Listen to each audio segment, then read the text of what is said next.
नमस्कार, आप देख रहे हैं इंडिया हेड। मैं हूं आपके साथ अनुराधा सिंह। उत्तर प्रदेश के खास बुलेटिन हमारा उत्तर प्रदेश में आपका स्वागत है। रुक करेंगे इस वक्त बड़ी खबर का। ज्ञानवापी बजूखाने के सर्वे की मांग पर आज सुनवाई। दाखिल याचिका पर इलाहाबाद हाई कोर्ट में सुनवाई। दोपहर 2 बजे जस्टिस रोहित रंजन की बेंच में सुनवाई। ज्ञानवापी परिसर में बजूखाने का एएसआई सर्वे कराने की मांग राखी सिंह की ओर से हाई कोर्ट में याचिका दाखिल की गई।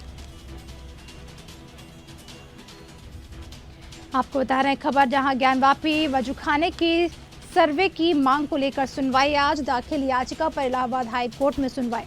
दोपहर 2 बजे जस्टिस रोहित रंजन की बेंच में सुनवाई की जाएगी। ज्ञानवापी परिसर बजूखाने का एएसआई सर्वे कराने की मांग राखी सिंह की ओर से हाई कोर्ट में याचिका दाखिल की गई थी।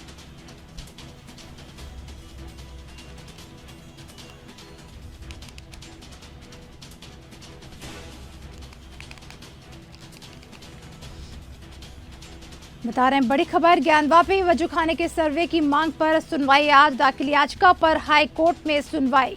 दोपहर 2 बजे जस्टिस रोहित रंजन की बेंच में सुनवाई होगी। ज्ञानवापी परिसर बजूखाने के एएसआई सर्वे कराने की मांग की जा रही है। राखी सिंह की ओर से हाई कोर्ट में याचिका दाखिल की गई थी।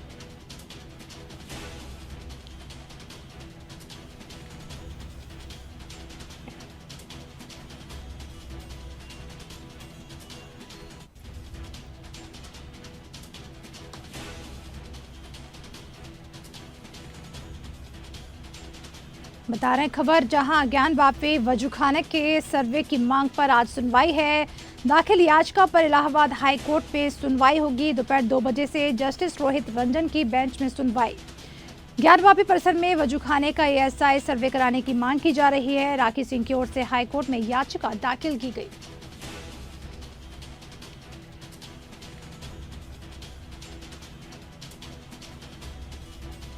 इसी खबर पर हमारे साथ जुड़ गए हैं लखनऊ से हमारे संवाददाता राशिद सिद्दीकी। राशिद जी, आपसे जानना चाहेंगे, ज्ञानवापी बजूखाने के सर्वे की मांग पर सुनवाई है। आज दाखिल याचिका पर इलाहाबाद हाई कोर्ट में आज सुनवाई होगी। क्या कुछ ताज़ा जानकारी है इस खबर पर? अजय, बिल्कुल अनुराधा बताया जाएगा, क्योंकि लगातार जिस तरह से देखा गया है ज्ञानवापी को मामला चाहे बच रहा हो चाहे मुस्लिम बच रहा हो, लगातार इस मामले को लेकर कोर्ट का दरवाजा खटखटा रहे हैं। और ऐसे में आज जिस तरह से 2 बजे इस पर सुनवाई होगी, तो कहीं ना कहीं से दोनों हिंदू पक्ष और मुस्लिम पक्ष दोनों लगातार इस मामले पर नजर बनाए रखे हैं। ऐसे में ज्ञानवापी कहीं ना कहीं से जिस तरह से एएसआई जो सर्वे का जो मामला है लगातार हिंदू पक्ष से उठता चला आ रहा है कि बजूखाने के नीचे का जो सर्वे है वो कराया जाए। हालांकि मुस्लिम पक्ष की दलीलें थी जो इससे पहले कोर्ट ने खारिज कर दी थी, लेकिन अब देखना ये होगा कि आखिर 2 बजे के बाद जो फैसला आता है, सुनवाई होती है या सिर्फ फैसला आता है, इसको लेकर दोनों पार्टियों की तरफ से लगातार जो याचिकाएं हैं वो दायर की जा रही हैं। और इसको लेकर मुस्लिम पक्ष लगातार इससे पूर्व में भी रोक लगाने का विरोध भी कर चुका है। लेकिन अब जो फैसला आने वाला है 2 बजे के बाद ही देखा जा सकता है। जी अनुराधा। जी, जिस तरह से राशिद, राखी सिंह की ओर से हाई कोर्ट में याचिका दाखिल की गई थी, ज्ञानवापी परिसर में बजूखाने का एएसआई सर्वे कराने की मांग की गई है। ऐसे में काफी इंतजार है फैसले का हाई कोर्ट के। जी बिल्कुल, कहीं ना कहीं देखिए देखा जा रहा है कि निचली अदालत ने जिस तरह से खारिज कर दिया था इस मामले को लेकर, अब उसको लेकर जिस तरह से हिंदू पक्ष अब हाई कोर्ट पहुंचा है और हाई कोर्ट में जिस तरह से उन्होंने जो है अपील दायर की है, जिसकी सुनवाई आज है, तो अब देखना ये बहुत ही महत्वपूर्ण होगा कि आखिर क्या फैसला कोर्ट की तरफ से आ पाता है। क्योंकि लगातार इस पूरे मामले को लेकर क्योंकि जिस तरह से राजनीति यहाँ भी चल रही थी, इस शुरू में देखा गया था जिस तरह से कई लोग आमने सामने आ गए थे, तो जाहिर सी बात है ये कहीं ना कहीं एक मामला बड़ा मुद्दा है। क्योंकि धार्मिक स्थलों को लेकर जुड़ा मामला जब भी ऐसा होता है तो कहीं ना कहीं कोर्ट को भी एक बड़ा बहुत सोच समझ कर इसमें निर्णय लेना होता है, क्योंकि जाहिर सी मामला क्योंकि जी अनुराधा।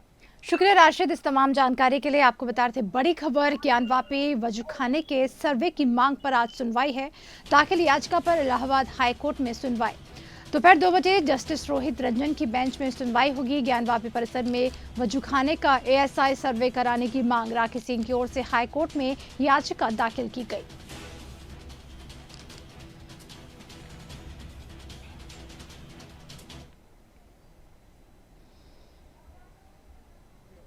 रुक करेंगे बड़ी खबर का। यूपी में 17 आईएएस अधिकारियों का तबादला कर दिया गया है। प्रतीक्षारत रहे अधिकारियों को बड़ी जिम्मेदारियां दी गई हैं। यूपी में चली तबादला एक्सप्रेस। आपको बता दें, पांडेल लखनऊ लौट आए हैं और उन्हें डायरेक्टर इंडस्ट्रीज कानपुर बनाया गया है। आपको बता दें, स्टेट जीएसटी के पूर्व कमिश्नर मिनिस्ट्री भी अवकाश से लौटी हैं और उन्हें वित्त विभाग में सचिव बनाया गया। अन्नपूर्णा गर्ग को अहम तैनाती दी गई है। उन्हें नोएडा से वापस बुलाकर नियुक्ति विभाग में विशेष सचिव बनाया गया। अनिता यादव की बात करें तो उन्हें आगरा विकास प्राधिकरण से हटाकर वेटिंग में डाल दिया गया है। जूनियर लेवल के आईएएस अधिकारियों को भी इसी में तैनाती मिली है।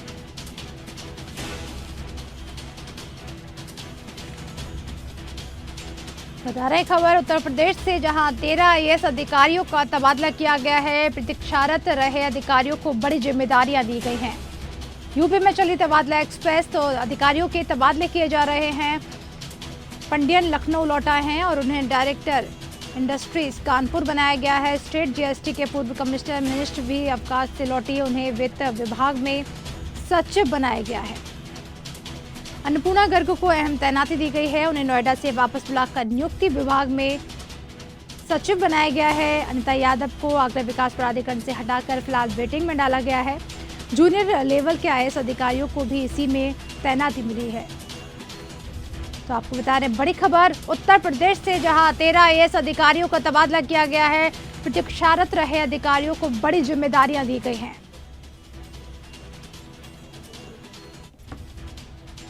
और इसी खबर पर हमारे साथ एक बार फिर से जुड़ गए हमारे संवाददाता राशिद सिद्दीकी। राशिद जी, आपसे जानना चाहेंगे, यूपी में 13 आईएएस अधिकारियों का तबादला किया गया है। प्रतीक्षारत रहे अधिकारियों को बड़ी जिम्मेदारी दी जा रही है, क्या ताजा जानकारी है?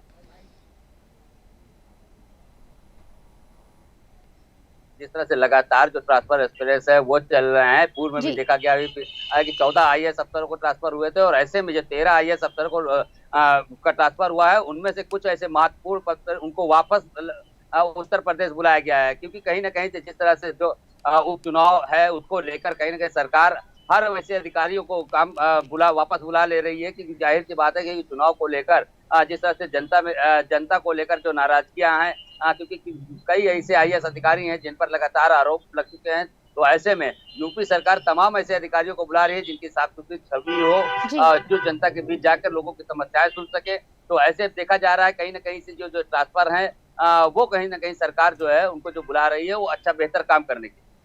जी राशिद, जिस तरह से कहीं ना कहीं कानून व्यवस्था को दुरुस्त करने के लिए कहीं ना कहीं कह सकते हैं कि आईएएस अधिकारियों का तबादला किया गया है। जी बिल्कुल, जाहिर सी बात है क्योंकि उत्तर प्रदेश में जिस तरह से पिछले 1 महीने से लगातार मुख्यमंत्री योगी आदित्यनाथ एक्शन मोड में नजर आ रहे हैं और ऐसे में जो तबादलाएं हैं, चाहे वो आईएएस हो चाहे आईपीएस हो, और लगातार उनको देखने को मिल रहा है। हालांकि कल रात में भी एक मुख्यमंत्री की एक अहम बैठक थी।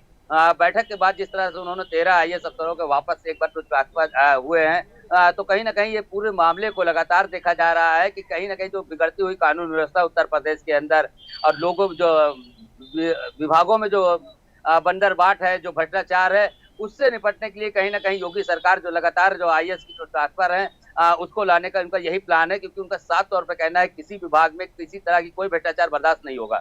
तो कहीं ना कहीं मुख्यमंत्री योगी आदित्यनाथ भी समझ रहा है कि उत्तर प्रदेश के अंदर बेहतर अधिकारियों की जरूरत है, बेहतर आईएएसओ की जरूरत है, बेहतर आईपीएसओ की जरूरत है। तो ऐसे में कहीं ना कहीं जिस तरह से मुख्यमंत्री का जो आदेश है और जिस तरह से ये ट्रांसफर है, कहीं ना कहीं जनता के बीच में शायद जनता को भी एक राहत मिल सकती है और मुख्यमंत्री योगी आदित्यनाथ की जो बेहतर छवि की बात हो रही है वो बेहतर हो सके। जी शुक्रिया राशिद, इस तमाम जानकारी के लिए। बता रहे थे बड़ी खबर उत्तर प्रदेश से, जहां 13 आईएएस अधिकारियों का तबादला किया गया है। प्रतीक्षारत रहे अधिकारियों की को बड़ी जिम्मेदारी दी गई है। यूपी में चली तबादला एक्सप्रेस।